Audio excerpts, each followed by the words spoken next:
Welcome. Anybody who is just joining us, welcome to Neophanks Gaming, or if you're watching on YouTube after the fact, hello and welcome. Be sure to check us out on Twitch. And I should have some stuff coming up on TikTok, too. I wanted to upload a couple of, like, short little battle clips, or raid clips that I got earlier. So let's see what we got here. We do have, oh yeah, so we got these legends. Articuno in there, the classic Articuno, and Lunala. Lunala could be an absolute beast. Now, the question is, how do I want to lead this, and what should I expect to try? They do have a ground type on their board, so I need to be careful of that. I think actually maybe I should just go for that lead and bring this. Okay, yeah, we're going to do it that way this time. Now, it's always a question of what is what on this team.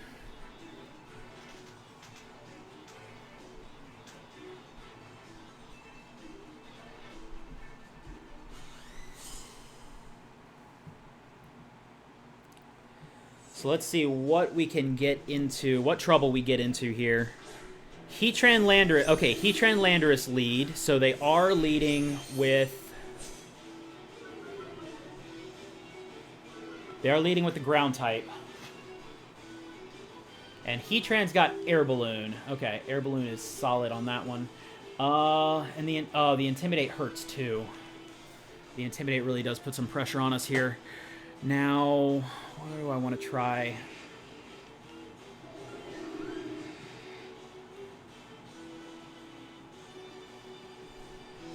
If you look at the Pokemon category, most everyone is trying to complete the Pokedex for Meloetta. Oh, yeah, absolutely.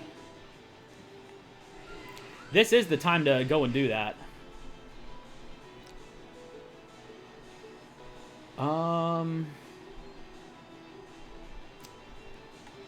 How do I want to try and lead this?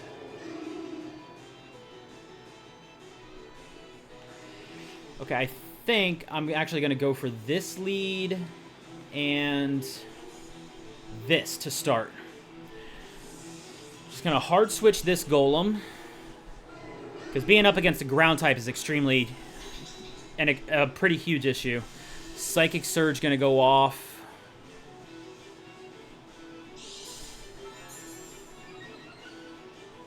That's going to give this Indeedee a special defense boost with the Psychic Seed. While Lando goes for Earthquake. Of course, Heatran's going to prove immune to it. Oh, they're also setting up Stealth Rocks. Nice. Alright. Alright, I can respect that.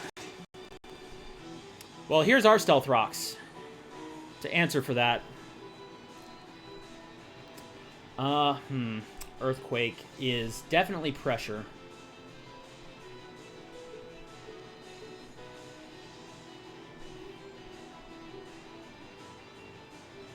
Oh, wait. Maybe.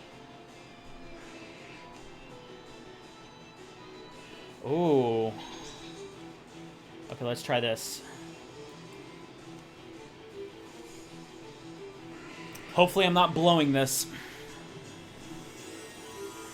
We're going to go Tera, normal on Golem. I know we're at -1 from the Intimidate, but we can hope. I know I'm also going to be losing my Indeedee, but follow me to protect the Golem from Heatran's attacks, at least. Now, the Earthquake is going to go off, but the Earthquake is no longer super effective.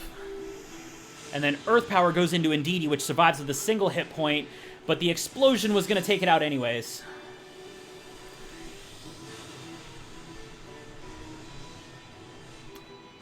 Man, pulled that one. Now, okay, I didn't get a knockout because of that -1 attack stat, but we did... I know I'm going down. We're down 4-6 now. But this will also give me 2 free switches to bring in whoever is beneficial for me on this build, on this set now. The question is who? Okay, how about this one on one side? And this one? Nah, this one on the other side. Let's do this. So we got Zoroark on one side and Alfred on the other side. Of course, Stealth Rock's digging in. Oh,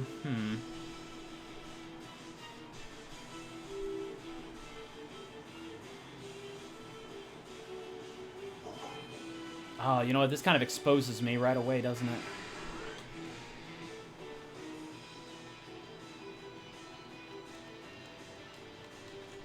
Alright, yeah, you know what? We're doing that. I was trying to figure out, like, what my better play would be here.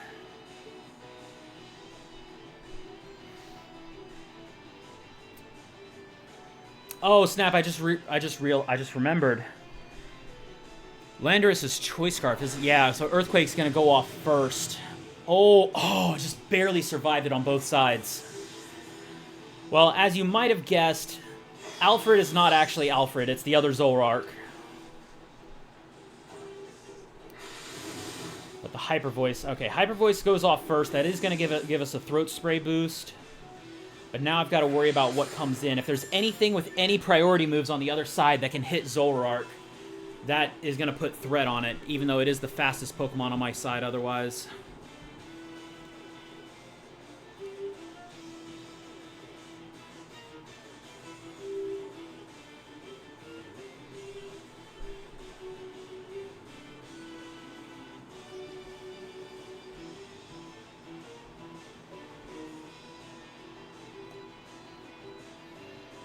Now, I still have one Indeedee and one Golem in the back, but I have to be extremely careful with the Golem. Since, yeah, we're 4-4 right now, but my Pokemon are in extreme condition. Alright, Articuno's coming in. Okay, now I know Articuno's a stronger special attacker, but I'm a little concerned. Artie might just have Ice Shard, and if it does, that could be a problem.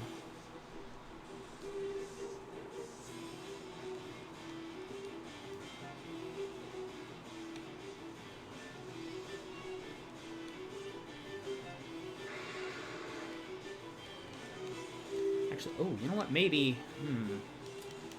okay, we're going to go for this, actually. Let's try this. Zoroark switching back. So we're going to favor Golem on this one.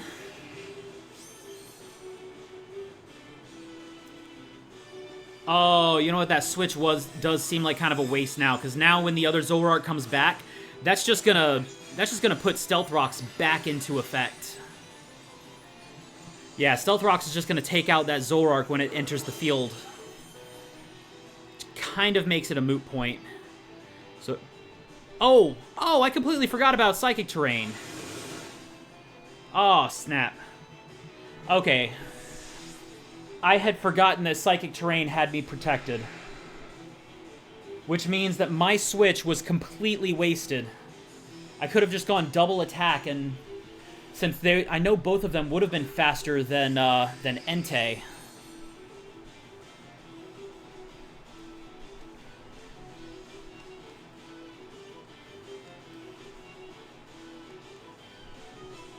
Okay, yeah, this is the play.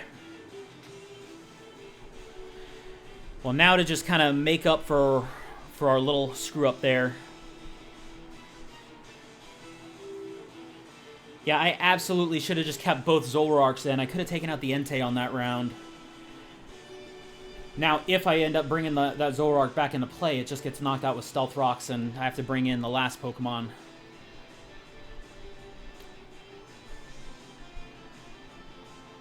Oh, Entei is Choice Banded, isn't it? That's why that extreme speed was so powerful. Not only Terra Normal, but Choice Band, I bet. And with a ghost with a ghost on the board and Psychic Terrain, plus a backup Psychic Terrain setter. Okay, I could have actually just let Entei sit if I managed. As long as I kept Psychic Terrain up. I had completely misjudged the calc on Choice Band, though. Oh, now the Shiny Uxie. I love the Shiny Uxie. And that is the last one. Okay, so go for...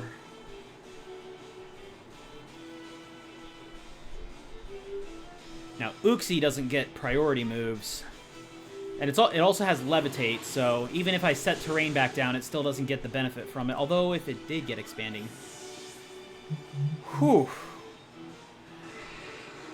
GG again. Thank you for an excellent game, Ashcon.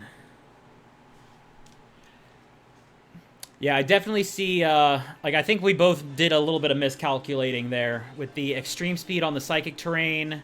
And then, yeah, I can't tell you how many times I forget Psychic Terrain when I'm the one that sets it up. Like, I'll run Fake Out or Aqua Jet on teams that have Psychic Terrain on them, and I just completely forget that they exist.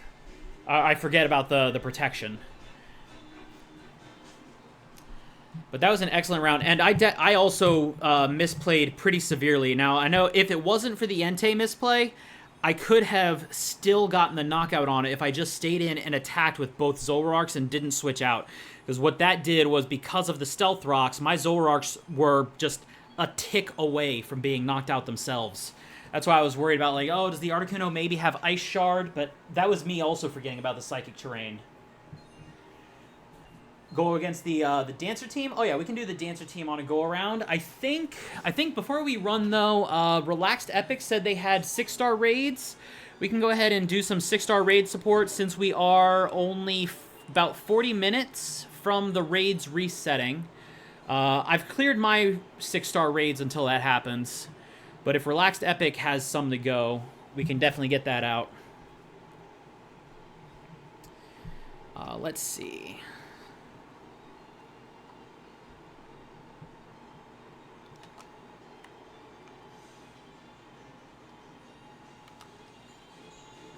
First is, ooh, Steel Orthworm.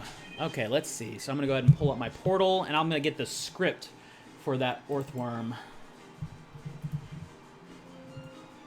Orthworm, let's see. It gets Iron Head, Earthquake, Smackdown, Sandstorm, and has 1 scripted coil.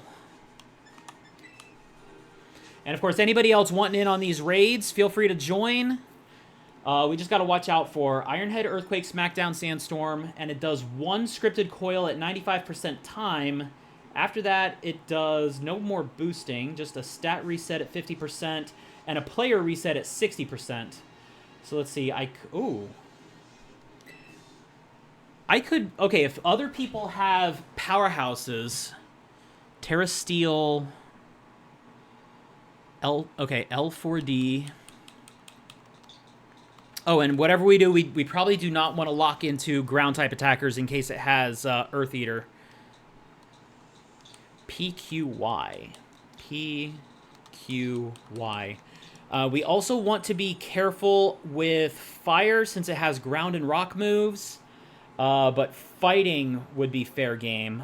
Although Iron Hands, it would not be advisable since it's got the Earthquake. Como. Oh, Como is a great choice there. Decent enough bulk, resistance to Smackdown.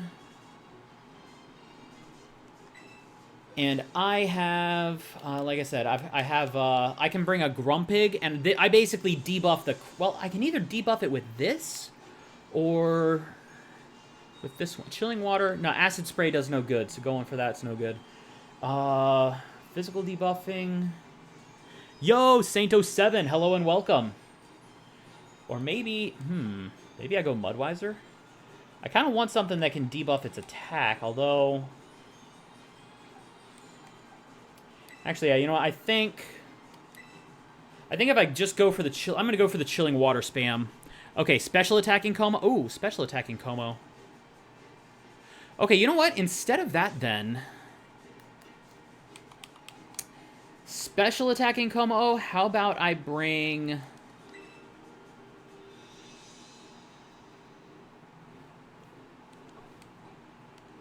This one?